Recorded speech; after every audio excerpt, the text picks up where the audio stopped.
Sweden, impairments are viewed from the point of the environment. No human being in itself is impaired. There are instead shortcomings in the environment that cause the impairment. And again, it is the environment that should be treated. And this implies that a person with electrohypersensitivity in Sweden or in South Africa should have the opportunity to live and work in an electrosanitized environment, and to force a person to quit one's employment or to move from one's home is a serious legal violation according to these UN texts. And the same goes for children. You are not allowed to discriminate them from their educational rights. Never. And in essence, people with electrohypersensitivity shall just enjoy their human rights. Nothing more and nothing less. That sounds really awesome, but I'm going to tell you what's the practical reality. Today in South Africa, at hospitals, they put cell phone towers up in hospital premises. They do the same at churches, but which is an abomination is they do it at schools.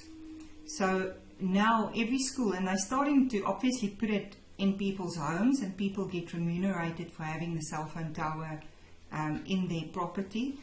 And yes, there is a process for people around the environment to give permission to that. But unfortunately, normally, only it's after it happens that people start feeling the effects.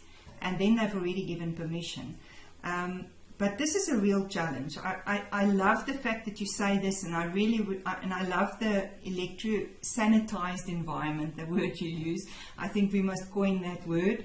I'm dealing with customers at the moment that, for instance, are teachers at schools, and all of a sudden they've installed Wi-Fi, routers, etc., and they get affected. And people don't recognize the severity of how this person is affected, and they don't get that human right of distance and electrosanitized environment. And it is a real challenge. And that is why I wanted us to start the series, because we need to advise people and educate them so that they can start becoming more aware. Because in the work environment, there's absolutely no electrosanitization. Actually, in no environment, not in the social environment or in the work environment.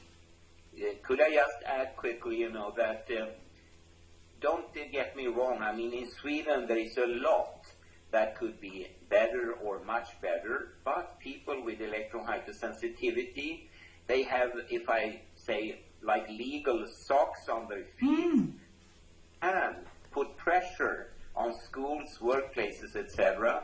And for instance, for workplaces, it has not been uncommon that people that are electrohypersensitive, they will get, as we say, an electrosanitized corner of the workplace where they can work and feel well. And people are very much inclined and interested to support and help because it was found out, and that goes back actually quite a number of years, that if you block the opportunity for a child in school or an adult in a workplace to perform well, the cost of that is about 10 times higher than to give them the accessibility measures they need.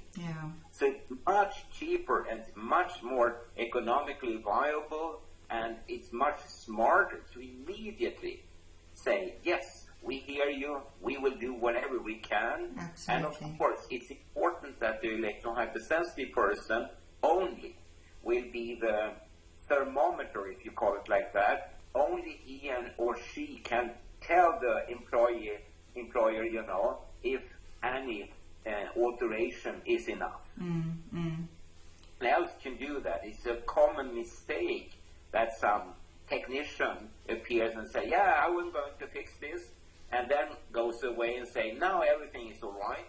And the electrohypersensitive person, unfortunately, must say, no, it's not all right. I still have a lot of problems because you left this and that and see and so. And that's what you meant earlier by the subjective symptoms. That's the second thing I picked up on, because that is really important. Even though there's a whole lot of scientific symptoms, that have been proven, we still see people experiencing electrohypersensitivity get a vast array of symptoms. And as you say, they're the only one that can be the thermometer that can say, listen, this is what I'm feeling, and yes, I am feeling better, or no, I'm not. And you know, just getting back to my example of the schools, by simply wiring routers and switching the Wi-Fi off, you can actually solve that problem altogether. Yeah. And shielding, of course, the thing is, cell phones still remain an issue. So shielding of cell phones, I think, is another option.